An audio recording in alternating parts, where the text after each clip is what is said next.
ನಮ್ಮ ಬೆಂಗಳೂರಿಗೆ ಮತ್ತೆ ಸ್ವಾಗತ. ಸೆಂಟ್ರಲ್ ಕಾಲೇಜ್ ಕ್ರಿಕೆಟ್ ಕ್ರೀಡಾಂಗಣದಲ್ಲಿ ಎಲ್ಲಿ ನೋಡಿದ್ರೂ ಕಸ. ಇನ್ನೊಂದು ಕಡೆ ಮೈದಾನದಲ್ಲಿದ್ದ ಹುಲ್ಲು ಸಂಪೂರ್ಣ ಹಾನಿ. ಕ್ರೀಡಾಂಗಣದ ಗೇಟ್ ಬೀಗ ಒಡೆದು ಉಪ್ಪಾರಪೇಟೆ ಪೊಲೀಸರಿಂದ ಅನಧಿಕೃತ ಪ್ರವೇಶ. ಇದಕ್ಕೆಲ್ಲ ಕಾರಣವಾಗಿದ್ದು ಏನು ಅಂತೀರಾ? ಹಾಗಾದ್ರೆ ಈ ಸ್ಟೋರಿ ನೋಡಿ.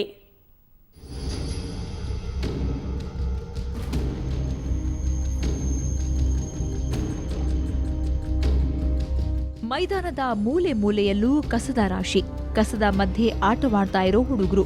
ಈ ದೃಶ್ಯ ಕಂಡು ಬಂದಿದ್ದು ಬೆಂಗಳೂರಿನ ಸೆಂಟ್ರಲ್ ಕಾಲೇಜಿನ ಕ್ರಿಕೆಟ್ ಆಟದ ಮೈದಾನದಲ್ಲಿ. ಇದಕ್ಕೆಲ್ಲ ಕಾರಣವಾಗಿದ್ದು ನಿನ್ನೆ ಫ್ರೀಡಂ ಪಾರ್ಕ್ನಲ್ಲಿ ನಡೆದ ಯಾದವ ಸಮಾವೇಶ. ಯಾವುದೇ ಅನುಮತಿ ಪಡೆಯದೆ ಉಪ್ಪಾರಪೇಟೆ ಪೊಲೀಸರು ಕ್ರೀಡಾಂಗಣದ ಗೇಟ್ ಬೀಗ ಒಡೆದು ಸಮಾವೇಶಕ್ಕೆ ಬಂದಿದ್ದ ವಾಹನಗಳಿಗೆ ಅನಧಿಕೃತ ಪಾರ್ಕಿಂಗ್ ವ್ಯವಸ್ಥೆ ಕಲ್ಪಿಸಿಕೊಟ್ಟಿದ್ರಂತೆ. ಅಲ್ಲದೆ ಕ್ರೀಡಾಂಗಣದ ಕಾಂಪೌಂಡ್ ಗೋಡೆ ಒಡೆದು ಹಾಕಿದ್ದಾರಂತೆ. ಇದರಿಂದಾಗಿ ಕ್ರೀಡಾಂಗಣ ಸಂಪೂರ್ಣ ಹಾಳಾಗಿದ್ದು, ಈ ಬಗ್ಗೆ ಹಿರಿಯ ಅಧಿಕಾರಿಗಳಿಗೆ ದೂರು ಕೊಡುವುದಾಗಿ ದೈಹಿಕ ಶಿಕ್ಷಣ ನಿರ್ದೇಶನಾಲಯದ ಅಧಿಕಾರಿ ಹೇಳಿದ್ದಾರೆ. ನಿನ್ನೆ ಬರುವಾಗ ಗೇಟ್ ಒಡೆದಾಕಿ ಬೀಗ ಸಹಿತ ಪೊಲೀಸನ್ನ ತಗೊಂಡೋಗಿದ್ದಾರೆ ಅಂತ ನಮ್ಮ ಇಲ್ಲಿರ್ತಕ್ಕಂಥ ಒಬ್ಬ ಮಾರ್ಕರು ಇದ್ದಿದ್ದು ಹೇಳಿದ್ದಾನೆ. ಯಾರು ಇಲ್ಲ ಅಂತೇಳಿ ಒಡೆದಾಕಿದ್ದಾರೆ. ಅಟ್ಲೀಸ್ಟ್ ಆ ಒಡೆಯುವಾಗ ನಮ್ಮ ಪರ್ಮಿಷನ್ ತಗೋಬೇಕಾಯ್ತು, ಒಡೆದಿಲ್ಲ.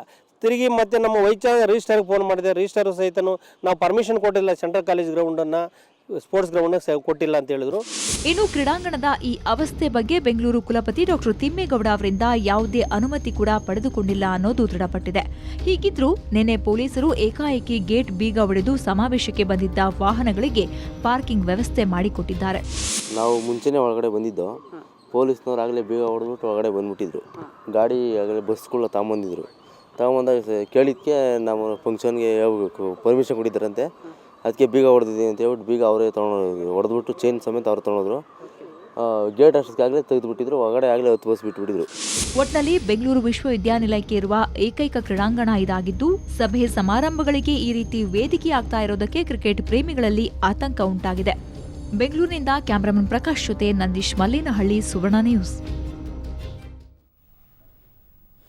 ಕಳ್ಳರು ಪೊಲೀಸರನ್ನ ಕಂಡ್ರೆ ಓಡ್ ಹೋಗ್ತಾರೆ. ಆದರೆ ಇಲ್ಲೊಬ್ಬ ಕಳ್ಳ ಪೊಲೀಸರನ್ನ ಕಂಡ ತಕ್ಷಣ ಸ್ಮೈಲ್ ಕೊಟ್ಟು ಶರಣಾಗಿದ್ದಾನೆ. ಮಣಿಪುರ ರಾಜ್ಯದ ಪ್ರದೀನ್ ಇವತ್ತು ಸಂಜೆ ಮಲ್ಲೇಶ್ವರಂನ ಮಂತ್ರಿ ಮಾಲ್ಗೆ ಬಟ್ಟೆ ಖರೀದಿ ಮಾಡಲು ಹೋಗಿದ್ದ. ಕೆಲ ದುಬಾರಿ ಡ್ರೆಸ್ಗಳನ್ನ ಟ್ರಯಲ್ ಮಾಡ್ತೀನಿ ಅಂತ ಟ್ರಯಲ್ ರೂಮ್ಗೆ ಹೋಗಿ ಅವುಗಳ ಮೇಲಿದ್ದ ಟ್ಯಾಗ್ಗಳನ್ನ ಕಿತ್ತು ಅವನ್ನೇ ಹಾಕೊಂಡು ಹೊರಬರ್ತಿದ್ದ. ಹೀಗೆ 12,000 ಮೌಲ್ಯದ ಕೆಲ ಬಟ್ಟೆಗಳನ್ನ ಟ್ರಯಲ್ ಮಾಡಿ ಹೊರಬರುವಾಗ ಕೆಲವರಿಗೆ ಆತನ ಮೇಲೆ ಸಂಶಯ ಉಂಟಾಗಿದೆ. ಮಂತ್ರಿ ಮಾಲ್ಗೆ ಆಗಮಿಸಿದ ಮಲ್ಲೇಶ್ವರಂ ಪೊಲೀಸರನ್ನ ಕಂಡ ಆತ ನಕ್ಕು ಪೊಲೀಸರಿಗೆ ಶರಣಾಗಿದ್ದಾನೆ. ಇನ್ಯಾವತ್ತೂ ಮಾಡೋದಿಲ್ಲ ಅಂತ ರಿಕ್ವೆಸ್ಟ್ ಮಾಡಿಕೊಂಡಿದ್ದಾನೆ. ಠಾಣೆಗೆ ಕರೆದುಕೊಂಡು ಹೋಗಿರುವ ಪೊಲೀಸರು ವಿಚಾರಣೆ ನಡೆಸುತ್ತಿದ್ದಾರೆ.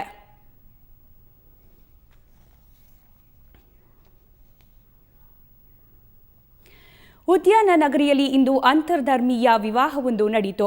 ಈ ಮದುವೆಯನ್ನ ಯುವಕ ತಾಯಿಯ ಆಸೆಯಂತೆ ನೆರವೇರಿಸಿಕೊಂಡ. ಅದು ಹೇಗೆ ಅನ್ನೋದನ್ನ ತೋರಿಸ್ತೀವಿ ನೋಡಿ.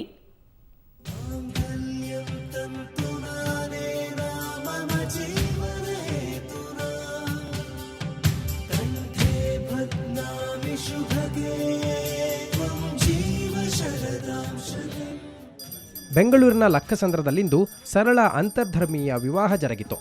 ವಧು ಫಾತಿಮಾ ಮುಸ್ಲಿಂ ಧರ್ಮದವರಾಗಿದ್ದು, ವರ ರಾಘವೇಂದ್ರ ಹಿಂದೂ ಧರ್ಮಕ್ಕೆ ಸೇರಿದವರು.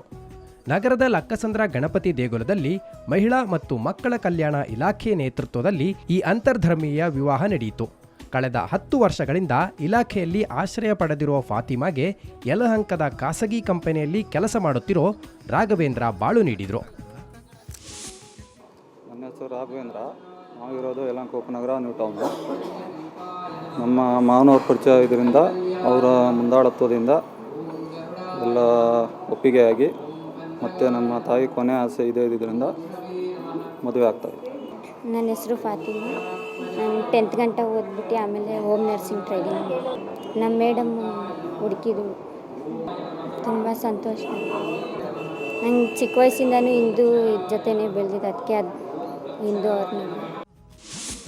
ಅನಾಥಗೆ ಬಾಳು ಕೊಡುವುದು ರಾಘವೇಂದ್ರ ಅವರ ತಾಯಿಯ ಕೊನೆ ಆಸೆ ಆಗಿತ್ತಂತೆ. ಈ ಹಿನ್ನೆಲೆಯಲ್ಲಿ ಇಲಾಖೆಯಲ್ಲಿ ಯುವತಿ ಫಾತಿಮಾಳನ್ನು ಇಂದು ರಾಘವೇಂದ್ರ ವರಿಸಿದ್ರು. ಈ ವೇಳೆ ಇಲಾಖೆಯಿಂದ ನವದಂಪತಿಗೆ 20,000 ರೂಪಾಯಿ ಉಡುಗೊರೆ ನೀಡಲಾಯಿತು. ರಾಘವೇಂದ್ರ ಅವರು ಯಾರು ಒಂದು ಒಳ್ಳೆಯ ಹೆಣ್ಣು ಇದ್ದಾಗ ನನಗೆ ಮದುವೆ ಮಾಡಿಕೊಡ್ಬೇಕು ಅಂತ ಅವರ ಮಾವನವರ ಮೂಲಕ ನಮಗೆ ಅರ್ಜಿಯನ್ನು ಕೊಟ್ಟಿದ್ದರು. ನಾವು ನಮ್ಮ ಇಲಾಖಾ ವತಿಯಿಂದ ನಮ್ಮ ಅಧಿಕಾರಿಗಳು ಹೋಗಿ ಅವರ ಮನೆಯನ್ನೆಲ್ಲ ಪರಿಶೀಲನೆ ಮಾಡಿ ಅವರ ಇತಿಹಾಸಗಳನ್ನೆಲ್ಲ ನೋಡಿ ಬಂದಾಗ ಒಬ್ಬ ಉತ್ತಮ ವರ ಆಗ್ಬೋದು ಅನ್ನೋ ನಿರೀಕ್ಷೆಯಲ್ಲಿ ಒಬ್ಬರಿಗೆ ಪರಸ್ಪರ ಭೇಟಿ ಮಾಡಿಸಿದ್ವಿ. ಕೆಲವು ಅವಕಾಶಗಳನ್ನಿದ್ದಾಗ ಇಬ್ಬರು ಒಬ್ರನ್ನೊಬ್ಬರು ಒಪ್ಕೊಂಡಿದ್ದಾರೆ. ಅನಾಥೆಗೆ ಹೊಸ ಬದುಕು ನೀಡುವಲ್ಲಿ ಇಲಾಖೆ ದಿಟ್ಟ ಹೆಜ್ಜೆ ಇರಿಸಿದೆ. ವೈವಾಹಿಕ ಬದುಕಲ್ಲೂ ನವದಂಪತಿ ಸಂತೋಷದಿಂದ ಇರಲಿ ಅನ್ನೋದು ಎಲ್ಲರ ಆಶಯ. ಬೆಂಗಳೂರಿನಿಂದ ಕ್ಯಾಮ್ರಾಮನ್ ವಿನೋದ್ ಜೊತೆ ನಂದಿನಿ, ಸುವರ್ಣ ನ್ಯೂಸ್. ಇದು ಇವತ್ತಿನ ನಮ್ಮ ಬೆಂಗಳೂರು. ಇನ್ನಷ್ಟು ವಿವರಗಳಿಗಾಗಿ ನೋಡಿ suvarnanews.tv, facebook.com/suvarna news tv. ಇನ್ನು ನಿಮ್ಮ ಅನಿಸಿಕೆ ಅಭಿಪ್ರಾಯಗಳನ್ನು feedback@suvarnanews.in ಗೆ ಇಮೇಲ್ ಕೂಡ ಮಾಡಬಹುದು. ನೇರ, ದಿಟ್ಟ, ನಿರಂತರ ಸುದ್ದಿಗಾಗಿ ನೋಡ್ತಾ ಇರಿ ಸುವರ್ಣ ನ್ಯೂಸ್.